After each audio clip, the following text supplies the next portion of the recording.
Computer Microsoft Excel, यह M S Excel, M S Office में M S Excel. Title bar, toolbar, ribbon bar, row bar, sheet area, column bar, iteration bar. Microsoft Excel एक application software है। Microsoft Excel Microsoft Office package का भाग है। M S Excel का एक electronic spreadsheet programme है। प्रथम electronic spreadsheet programme VISICLS, VGCALS। अन्य स्प्रेडशीट प्रोग्राम जैसे lotus 123, Google sheets, I work numbers, lotus symphony आदि। एक्सेल फाइल का एक्सटेंशन 2003 तक पॉइंट एक्सएलएस का एक्सएलएस 2009 से 2019 तक पॉइंट XLSX है। एक्सेल 2010 टेम्पलेट फाइल का एक्सटेंशन पॉइंट XLTX है। एक्सेल का रन कमांड EXCL या EXE होता है। एक्सेल में बनने वाली फाइल को वर्कबुक कहा जाता है। एक्सेल में बनने वाली फाइल का डिफ़ॉल्ट नाम बुक 1 होता है। वर्कबुक शीट का संग्रहण है। एक्सेल की एक वर्कबुक में अधिकतम 255 वर्कशीट होती है।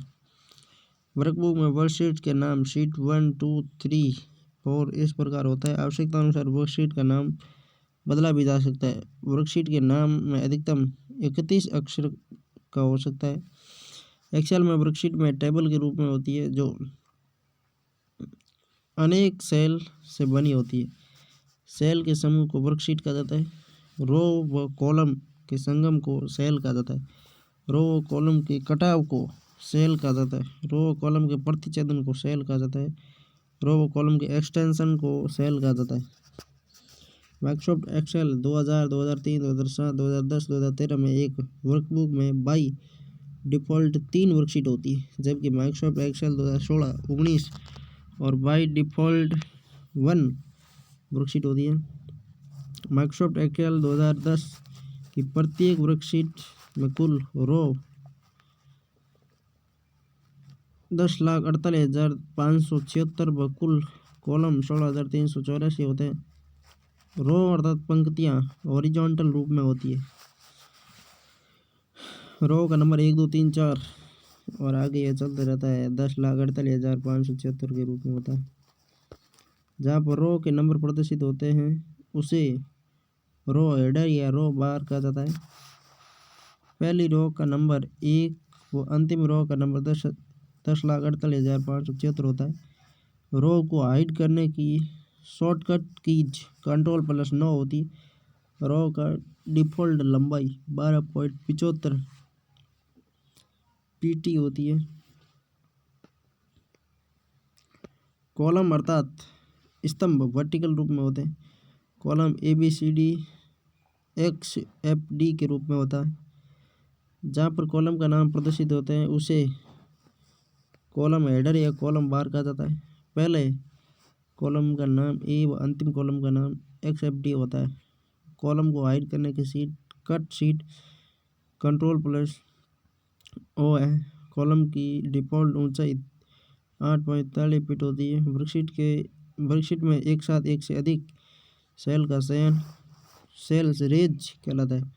वर्तमान में जिस सेल पर कार्य किया जाता है उस सेल को एक्टिव सेल कहा जाता है। सेल का डाटा फॉर्मूला बार में प्रदर्शित होता है। सेल के डाटा को फॉर्मूला बार से भी परिवर्तित किया जा सकता है। सेल के डाटा का परिवर्तन सेल पर डबल क्लिक करके भी किया जा सकता है। F2 कुंजी के द्वारा भी सेल का डाटा में परिवर्तन किया जा सकता है। सेल में नंबर का डिफ़ॉल्ट अलाइन राइट अर्थात दायां होता है। सेल में टेक्स्ट अर्थात अंग्रेजी वर्णमाला के अक्षरों का डिफ़ॉल्ट अलाइन लेफ्ट अर्थात बायां होता है। सेल का एड्रेस नाम बॉक्स में प्रदर्शित होता है। नेम बॉक्स एक्सेल विंडो के लेंट में फॉर्मूला बार के पहले होता है। प्रत्येक सेल का एड्रेस अलग अलग होता है। सेल का एड्रेस कॉलम नाम व रो नंबर से मिलकर बना होता है। सेल एड्रेस में पहले कॉलम का नाम फिर रो नंबर होता है। पहले कॉलम का नाम और फिर रो नंबर होता है। डिफ़ॉल्ट फॉन्ट साइज 11 होती है। फॉर्मेटिंग टूल बार में फॉन्ट साइज न्यूनतम 8 व अधिकतम 72 होती है। फॉन्ट की साइज को न्यूनतम 1 व अधिकतम 409 होती है। डिफ़ॉल्ट फॉन्ट बस पाइप होता है। एक्सेल वर्कशीट का न्यूनतम जूम साइज 10% व अधिकतम जूम साइज 400% होता है। पाइवट टेबल इसके द्वारा डाटा का सारांश निकाला जाता है।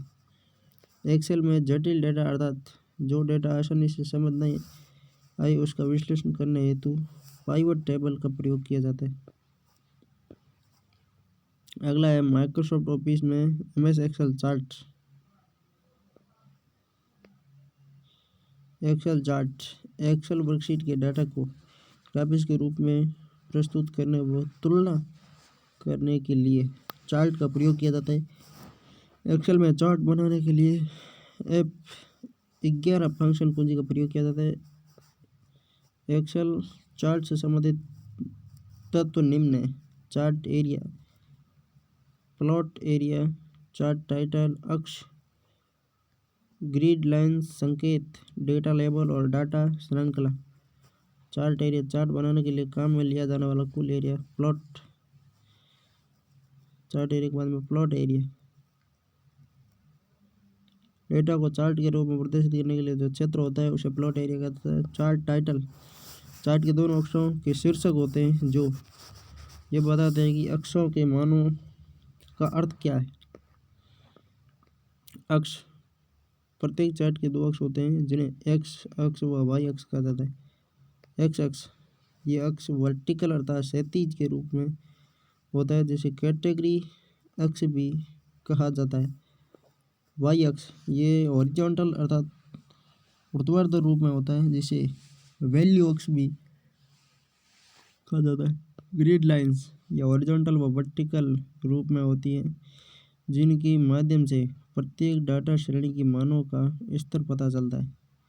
यह लाइन 2 प्रकार की होती है, मेजर और मिनोर। संकेत लेगेंड्स प्रत्येक डाटा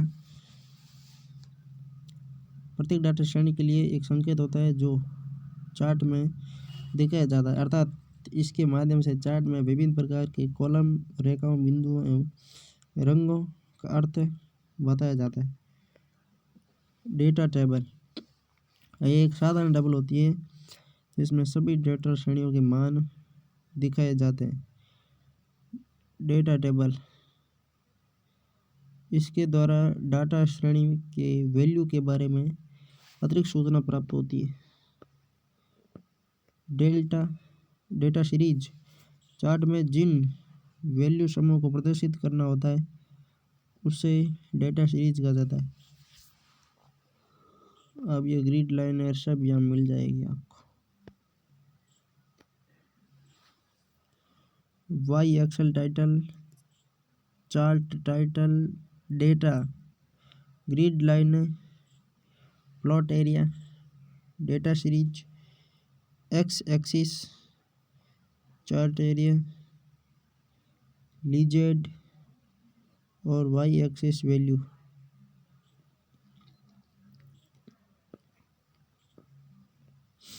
एक्सेल में निम्न प्रकार के चार्ट होते हैं: column chart, line chart, pie chart, area chart, X Y chart, stock chart, surface chart, donut chart, bubble chart, radar chart. Column chart इस प्रकार के चार्ट में वर्कशीट के डाटा को लंबवत कॉलम के रूप में दिखाया जाता है। Subject Hindi, English, math, computer, marks 85 ऐसे लिखे होते हैं। अब मार्क्स हिंदी, इंग्लिश ये ऐसे भी हो सकते हैं ऊपर नीचे। लाइन चार्ट इस चार्ट में वर्कशीट के डाटा को अलग अलग बिंदुओं के लाइन के साथ जोड़कर दिखाया जाता है। ऊपर वाले में क्या होता है, कॉलम के रूप में और लाइन के रूप में।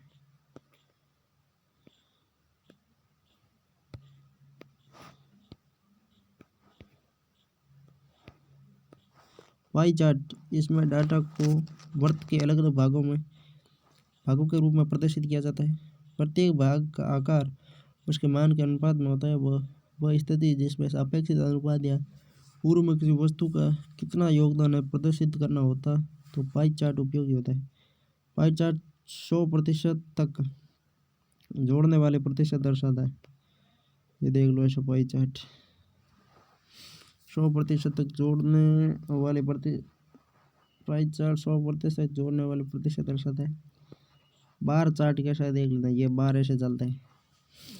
जिस प्रकार कॉलम चार्ट को लंबवत अर्थात वर्टिकल कॉलम के रूप में प्रदर्शित किया जाता है, ठीक उसी प्रकार बार चार्ट डाटा को ऊर्ध्वाधर अर्थात हॉरिजॉन्टल रूप में प्रदर्शित करता है।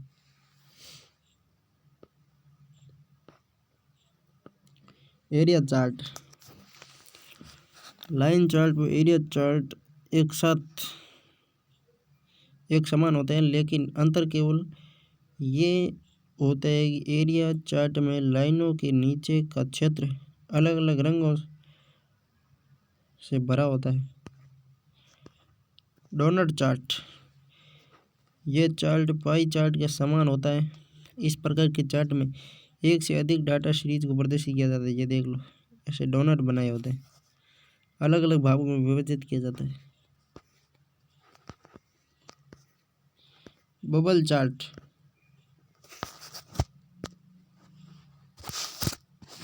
बबल चार्ट में इस प्रकार के चार्ट में वर्कशीट को डाटा के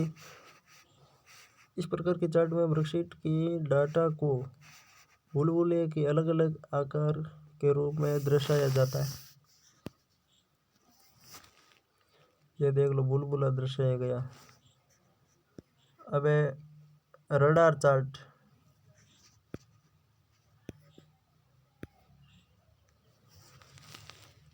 रडार चार्ट क्या है, ये चार्ट एक जाल रूपी आकृति के रूप में दिखाई देता है। ये रडार चार्ट का प्रयोग एक से अधिक डाटा श्रेणियों की तुलनात्मक मानों को प्रदर्शित करने के लिए किया जाता है। तुलनात्मक मान, ये देख लो ऐसा होता है radar chart.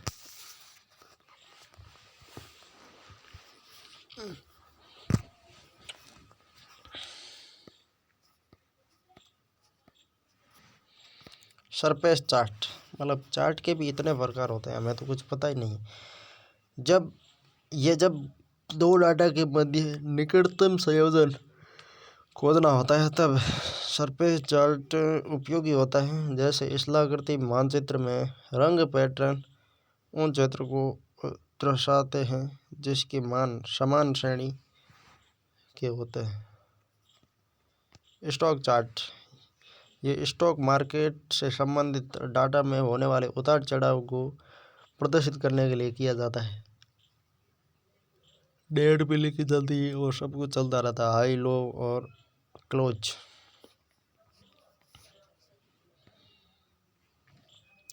Microsoft office Excel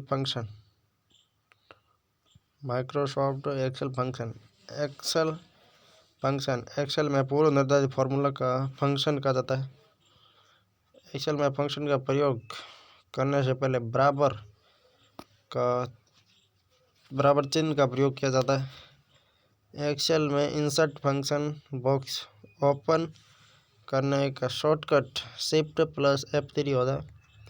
Excel के प्रकार math function, text storing function, logical function, statistical function, time function. Math function, इसमें गणितीय गणनाओं से संबंधित फंक्शन होते हैं। SQRT, ये फंक्शन किसी भी संख्या का स्क्वायर रूट निकालता है। Square 25 result 5। ODD, यह फंक्शन दी गई सम संख्या के अगली विषम संख्या बताता है। यदि दी गई संख्या विषम हो तो परिणाम के रूप में वही विषम संख्या देता है। ODD 4 result 5, ODD 9 result 9।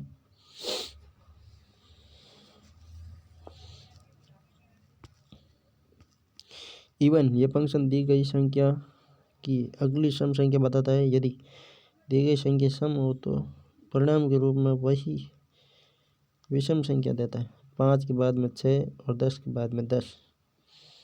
सम में तो सम ही देगा, मिश्रम नहीं, मतलब ये उल्टा लिख दिया इसने निचली लाइन में। सम हो तो परिणाम के रूप में वही सम संख्या देता है, ठीक है।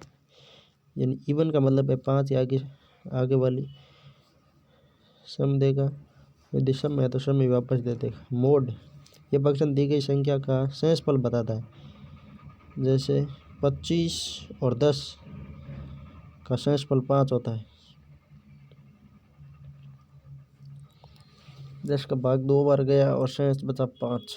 पावर ये फंक्शन किसी भी संख्या पर लगी घातांक का परिणाम बताता है। पावर 5 की घात 2 बराबर 25। एबीएस ये फंक्शन किसी संख्या को एब्सोल्यूट वैल्यू बताता है। -5 यानी रिजल्ट 5 है। फैक्ट ये फंक्शन किसी भी संख्या का फैक्टोरियल निकालता है। फैक्ट बराबर 5, रिजल्ट बराबर 120, यानी 1 इंटू 2 इंटू 3 इंटू 4 इंटू 5।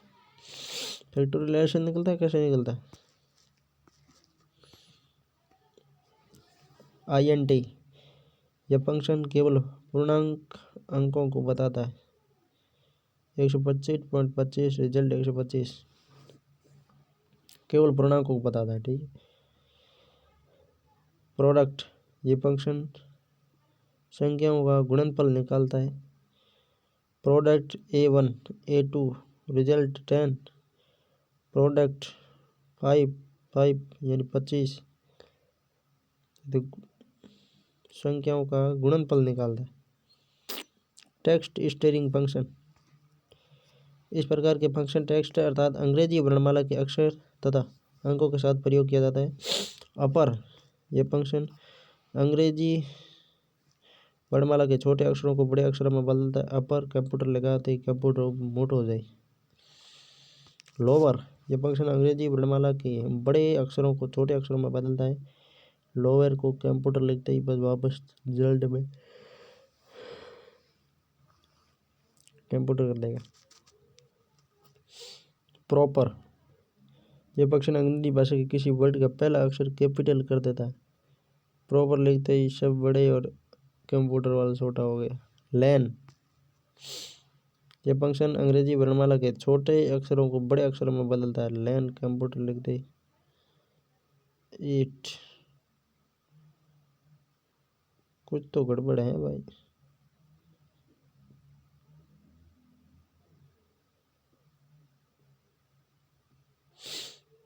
यह फंक्शन अंग्रेजी वर्णमाला के छोटे अक्षरों को बड़े में नहीं बदलता है, एक लाइन गिनता है, ठीक है। जितने अंदर कितने हैं वर्ण वो गिन के बताता है। लैन का मतलब बड़ा तो उसमें ऊपर वाले में कर दिया।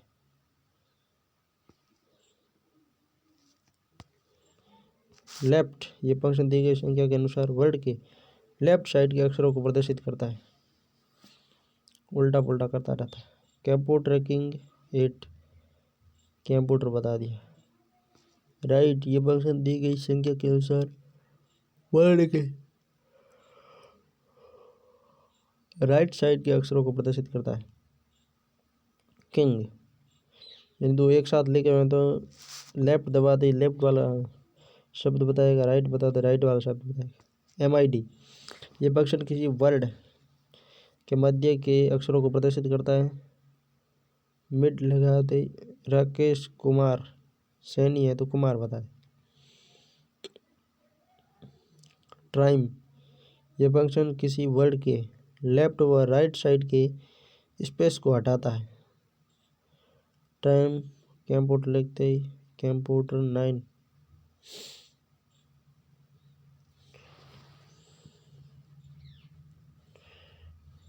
कॉन्टेनेट ये फंक्शन दो या दो से अधिक अक्षरों को आपस में जोड़ता है। धर्मेंद्र राकेश, तो दोनों को जोड़ दिया, धर्मेंद्र राकेश एक साथ होती।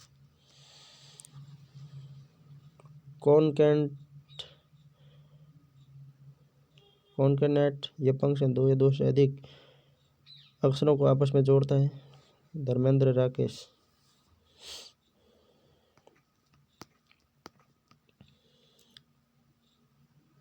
स्टैटिस्टिकल फंक्शन 5232 SUM ये वर्कशीट में चयनित सेल के मानों को जोड़ता है। सम A1 A4 बराबर रिजल्ट 12। एवरेज ये वर्कशीट में चयनित सेल के मानों का औसत निकालता है। 12 4 और भाग दिया 3 लार लगा पे। मैक्स ये वर्कशीट में चयनित सेल के मानों में से सबसे बड़ी संख्या दर्शाता है 5। मिन ये वर्कशीट में चयनित सेल के मानों में से सबसे छोटी संख्या बताता है, यानी 2। काउंट ये वर्कशीट में चयनित सेल के लिखे गए मानों को गिनकर बताता है, 4 मान लिखे गए। काउंटा वर्कशीट में चयनित सेल को गिनकर बताता है, 5 सेल। डेट फंक्शन 9 ये फंक्शन वर्तमान दिनांक व समय को प्रदर्शित करता है। 9 10/24/2020 11:45 पे ये फाइल बनाई थी। डे ये फंक्शन दी गई दिनांक में दिन बताता है, मतलब आज दिन क्या है। दिन 24वां है, 10वां तो महीना है। मंथ ये फंक्शन दी गई तारीख में से महीनों की संख्या बताता है। ईयर ये फंक्शन दी गई संख्या में वर्ष बताता है। टुडे ये फंक्शन वर्तमान दिनांक को प्रदर्शित करता है। टुडे 10/24/2020। डेट ये फंक्शन दी गई नंबर को दिनांक के फॉर्मेट में बदलता है। 2020 10 को 10/24/2020 कर देता है। टाइम फंक्शन टाइम ये फंक्शन दी गई नंबर को समय के फॉर्मेट में बदलता है। 10/23/30 को 10/23 कर देता है।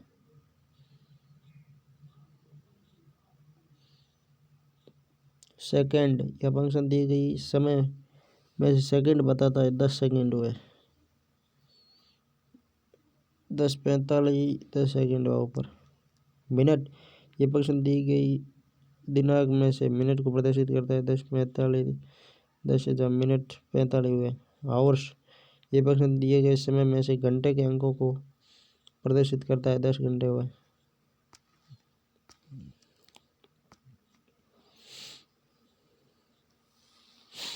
Microsoft office Microsoft power point मतलब कंप्यूटर इतना बड़ा है, पढ़ते जाओ अंत ही नहीं है इसका। Slide sorter pane, status bar, slide pane, view button, zoom sliders, formatting toolbar, menu bar, run command, PowerPoint या power paint EXE, Microsoft PowerPoint window. Default file का नाम पावर स्टेशन 1, फाइल एक्शन 2003 तक के version .ppt, file action 2003 के .pptx। न्यूनतम zoom size 10%, अधिकतम zoom size 400, न्यूनतम font 1 pt, अधिकतम font 4000 pt। Alignment left right centre और justify. Slide organisation, portrait and landscape. Menu tab, file, home, insert, design, translation, animations, slide show, review और view.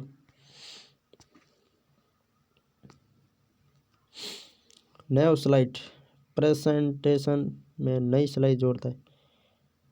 Layout, इसके द्वारा slide का layout बदला जाता है, जैसे टाइटल स्लाइड या title content, section header, two content, title only, blank content with caption, capture with caption आदि। रिसेंट,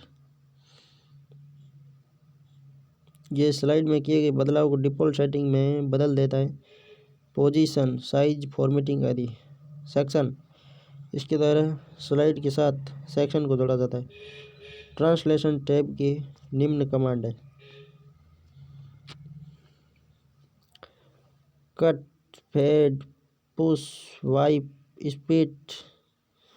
ट्रांसलेशन, पावर पॉइंट में ट्रांजिशन गतिशील प्रभाव के रूप में होते हैं जो प्रेजेंटेशन के दौरान एक स्लाइड से दूसरी स्लाइड में जाने पर स्लाइड शो व्यू में होते हैं। ट्रांजिशन की गति को नियंत्रित भी किया जा सकता है, इसमें ध्वनि भी जोड़ सकते हैं तथा ट्रांजिशन इम्पैक्ट को कस्टमाइज भी किया जा सकता है। कमांड यानी कि टाइमिंग ग्रुप, साउंड, पिछले स्लाइड से वर्तमान स्लाइड के मध्य ध्वनि जोड़ सकते हैं। ड्यूरेशन, ट्रांजिशन का समय निर्धारित किया जाता है। ऑन माउस क्लिक, अगली स्लाइड में जाने के लिए माउस क्लिक का प्रयोग करना। ऑफ्टर, इसके द्वारा सेकंड के रूप में समय निर्धारित कर अगली स्लाइड को आगे बढ़ाया जाता है। एनिमेशन टैब के निम्न कमांड, स्लाइड के टेक्स्ट, पिक्चर, क्लिप आर्ट आदि का एनिमेशन लागू किया जाता है। एनिमेशन किसी टेक्स्ट व पिक्चर को गतिशील रूप में बदलता है। Advanced animation group, add animation, इसके द्वारा किसी एनिमेशन इम्पैक्ट को सेलेक्ट कर किसी ऑब्जेक्ट जैसे टेक्स्ट या पिक्चर के साथ जोड़ा जाता है। एनिमेशन पैन, इसके द्वारा कस्टम एनिमेशन बनाया जा सकता है, अर्थात यूजर इच्छानुसार एनिमेशन में बदलाव कर सकता है। ट्राइगर, इसके द्वारा एनिमेशन स्टार्ट करने की कंडीशन दी जाती है। जब किसी आकृति पर क्लिक करते हैं या मीडिया प्लेटबैक में किसी बुकमार्क पर पहुंच जाता है तो एनिमेशन शुरू कर सकते हैं। एनिमेशन पेंटर, इसके द्वारा एक एनिमेशन इम्पैक्ट को कॉपी किया जाता है। स्लाइड शो टैब की निम्न कमांड है। फ्रॉम बिगनिंग, पहले स्लाइड से स्लाइड शो शुरू करता है। फ्रॉम करेंट स्लाइड, वर्तमान में जिस स्लाइड पर कार्य कर रहा होता है उस स्लाइड शो शुरू करता है। Broadcast slide show, slide show को वेब ब्राउज़र पर प्रदर्शित करता है। Custom slide show, presentation file की सभी स्लाइड में से केवल सेलेक्ट स्लाइड का क्रम बदलकर स्लाइड शो शुरू कर सकते हैं।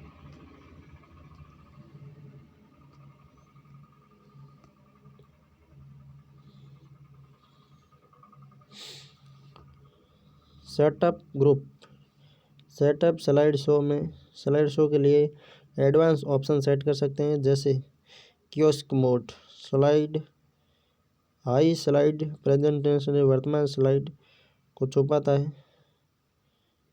रिसर्च टाइमिंग, इसमें प्रेजेंटेशन के स्लाइड शो का पूर्वाभ्यास कर सकते हैं। प्रत्येक स्लाइड पर लगने वाले समय को रिकॉर्ड किया जाता है और भविष्य में कभी भी स्लाइड शो को स्वचालित रूप से चलाकर समय की बचत कर सकते हैं।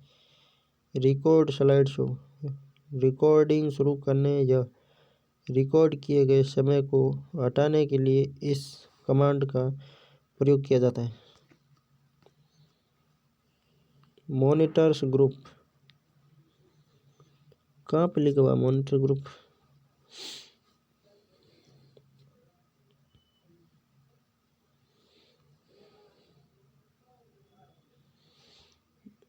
रिजोल्यूशन, फुल स्क्रीन पर स्लाइड शो को प्रदर्शित करने के लिए रिजोल्यूशन निर्धारित किया जाता है। ज़्यादातर 1024x768 रिजोल्यूशन का प्रयोग किया जाता है। यूज प्रेजेंटर व्यू, इसका प्रयोग करके कंप्यूटर पर स्पीकर नोट्स के साथ स्लाइड को बेहतरीन तरीके से प्रदर्शित किया जाता है।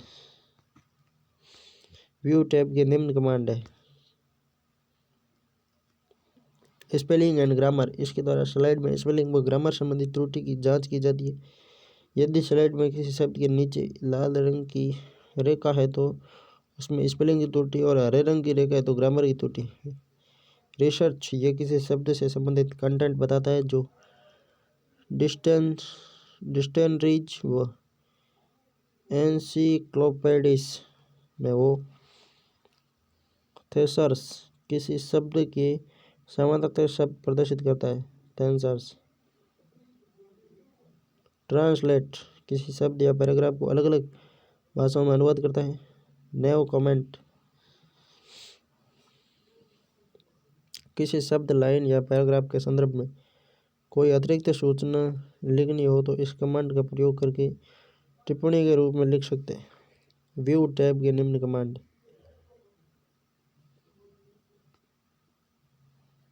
Presentation view group. नॉर्मल, इसमें प्रेजेंटेशन की सभी स्लाइडों को सामान्य रूप में प्रदर्शित किया जाता है। स्लाइड शॉर्टर, स्लाइड को व्यवस्थित करने के लिए प्रयोग किया जाता है। इसमें सभी स्लाइड को छोटा रूप में प्रदर्शित किया जाता है। नोट्स पेज, इसके द्वारा स्पीकर नोट्स को संपादित किया जा सकता है। नोट्स पेज को देखा जा सकता है। रीडिंग व्यू, ये प्रेजेंटेशन की स्लाइड को विंडो स्क्रीन के बराबर प्रदर्शित कर देता है। मास्टर व्यू, स्लाइड मास्टर, इसके प्रयोग से प्रेजेंटेशन की सभी स्लाइड में एक साथ परिवर्तन किया जा सकता है। हैंडआउट मास्टर, इसके द्वारा हैंडआउट के डिजाइन व लेआउट को बदला जाता है। स्लाइड को प्रिंट करना हैंडआउट कहलाता है। नोट्स मास्टर, इसके द्वारा स्लाइड में नोट्स जोड़ सकते हैं। इसे स्पीकर नोट्स भी कहा जाता है। नोट्स का प्रयोग स्लाइड को समझाने के लिए किया जाता है। शो ग्रुप,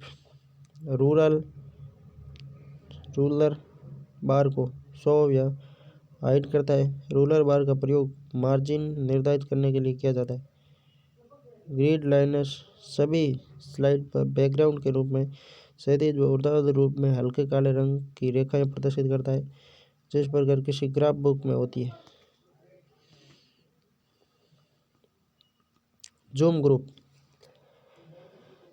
इसके द्वारा जूम डायलॉग बॉक्स को ओपन किया जाता है। इसके प्रयोग से डॉक्यूमेंट के जूम साइज का निर्धारण किया जाता है। फिट टू विंडो, स्लाइड को विंडो स्क्रीन के बराबर जूम किया जाता है।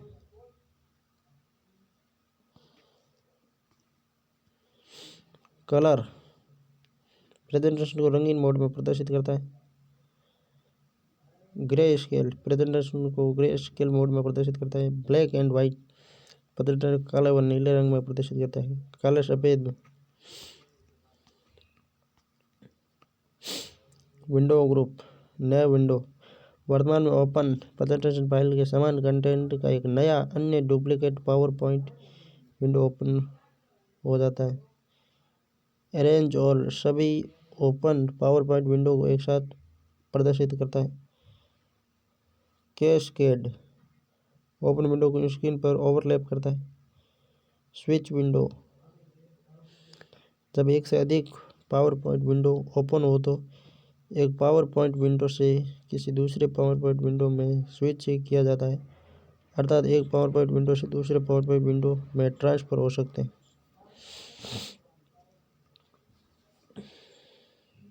Macros group, Microsoft PowerPoint में कोई कार्य जिसकी बार बार आवश्यकता पड़ती है, उस कार्य को करने में बहुत ज़्यादा समय लगता है, तो उस कार्य को मैक्रोज के द्वारा कर शॉर्टकट कीज के रूप में बदला जा सकता है, जिससे वह कार्य बहुत ही कम समय में हो जाएगा। प्रश्न,